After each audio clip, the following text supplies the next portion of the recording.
You are most welcome to the Center of English Education. आपका centre of English education में स्वागत है। आज आप class 7th English medium science में lesson 2 nutrition in animals part 2 पढ़ेंगे। Amoeba is an organism made up of a single cell. It is usually found in ponds and ditches. Its food consists of the microscopic plants and animals floating in these waters. Amoeba एक एकल कोशिका से बना जीव है। यह आमतौर पर तालाबों और खाइयों में पाया जाता है। इसके भोजन में सूक्ष्म पौधे और इन पानी में तैरने वाले जानवर होते हैं। When amoeba comes in contact with its food, it throws out finger-like projection from its body.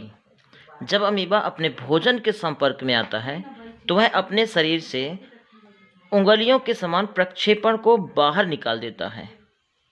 This projection are called pseudopodia. इस प्रक्षेपण को स्यूडोपोडिया कहा जाता है। Pseudopodia completely enclose the food, forming small cavities called food vacuoles. Pseudopodia भोजन को पूरी तरह से घेर लेते हैं, जिससे छोटी छोटी गुहाएं बन जाती हैं, जिन्हें खाद्य रिक्तिकाएं कहते हैं। The food is digested in the food vacuole with the help of digestive juices, which are secreted into the food vacuole. भोजन रसधानी में पाचक रस की सहायता से पचता है, जो भोजन रसधानी में स्रावित होता है। फिर है This digested food is now ready to be absorbed and assimilated. यह पचा हुआ भोजन अब अवशोषित और आत्मसात करने के लिए तैयार है। The undigested food is pushed out of the body. अपाच्य भोजन, बिना पचा हुआ भोजन शरीर से बाहर धकेल दिया जाता है। न्यूट्रिशन इन ह्यूमंस, मनुष्यों में पोषण। अब हम मनुष्यों में पोषण पढ़ेंगे। As compared to that of an amoeba, the whole process of nutrition in human is a complex one. Amoeba की तुलना में मनुष्यों में पोषण की पूरी प्रक्रिया एक जटिल प्रक्रिया है।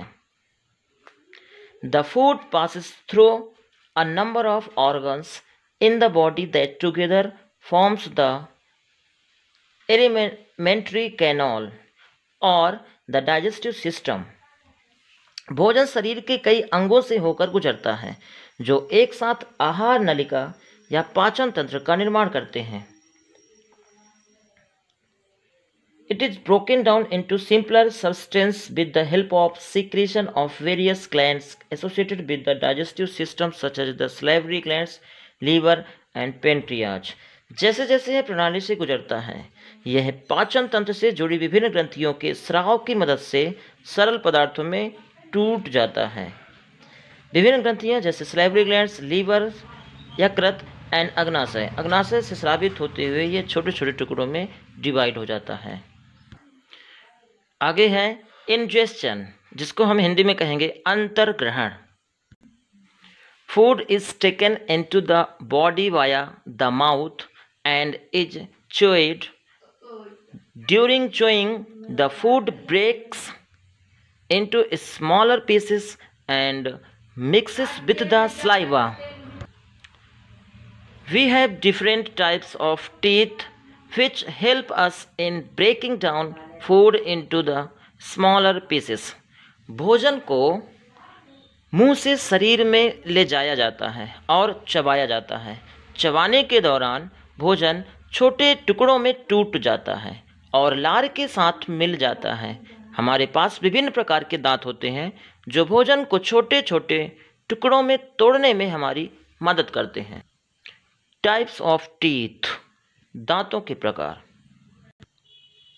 There are 4 different types of teeth. They are incisor, canines, premolars and molars. दांत 4 अलग अलग प्रकार के होते हैं। वे इंसाइजर, केनाइन, प्रीमोलर और मोलर्स हैं।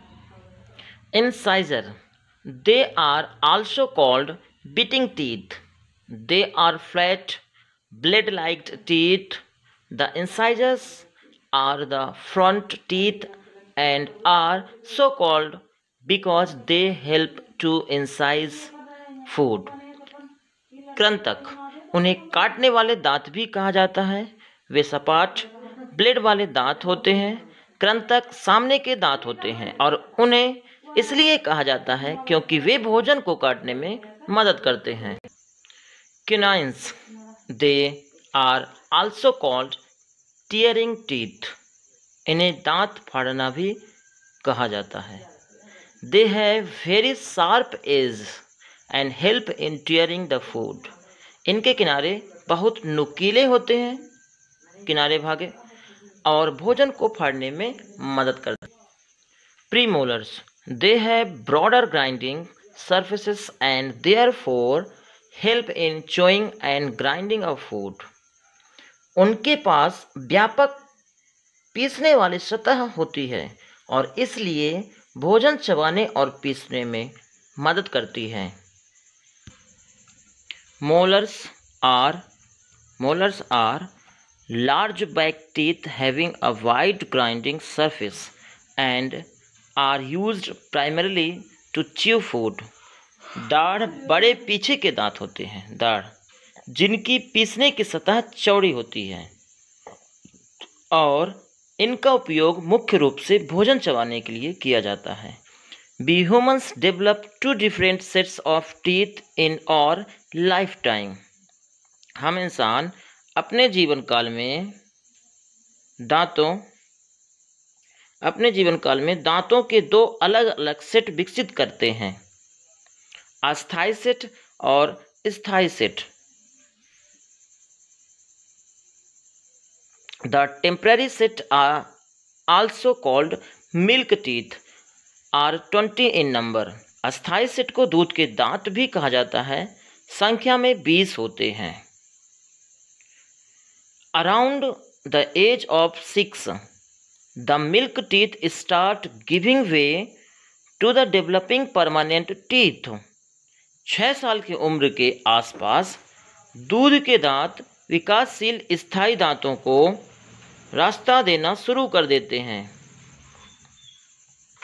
In the permanent set, there are 32 teeth, 16 incisor. Thus, there are 4 incisor, 2 canines, 4 premolar, and 6 molar in each jaw. Let's again repeat that. There are 32 teeth, 6 in each jaw. स्थायी set में 32 दांत होते हैं, प्रत्येक जबड़े में 16 होते हैं। Thus, there are 4 incisor.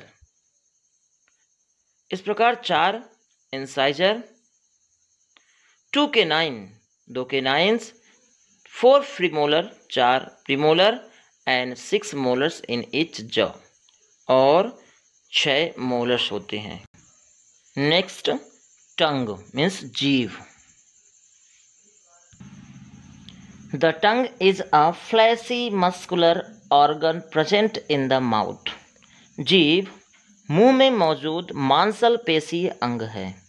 The tongue helps to mix saliva with the food while chewing. जीभ चबाते समय लार को भोजन के साथ मिलाने में मदद करती है। The tongue is also a very important sense organ and has taste buds that helps to sense 4 different tastes, namely sweet, salty, bitter and sour. जीभ भी बहुत ही महत्वपूर्ण इंद्रिय अंग है और इसमें स्वाद कलिकाएं होती हैं जो 4 अलग अलग टेस्टों को समझने में मदद करती हैं, अर्थात मीठा, नमकीन, कड़वा और खट्टा।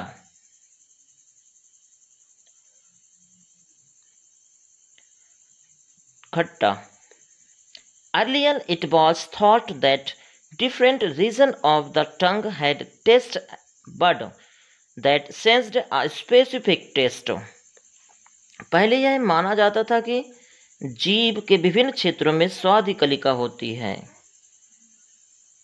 In fact, it has now been proven that all tastes can be detected from all the regions of the tongue. वास्तव में अब यह सिद्ध हो गया है कि जीभ के सभी क्षेत्रों में सभी स्वादों का पता लगाया जा सकता है। आगे का पूरा भाग देखने, समझने, सुनने के लिए आप पार्ट 3 देखेंगे नेक्स्ट वीडियो पर। Thank you. Please like, share and subscribe my channel.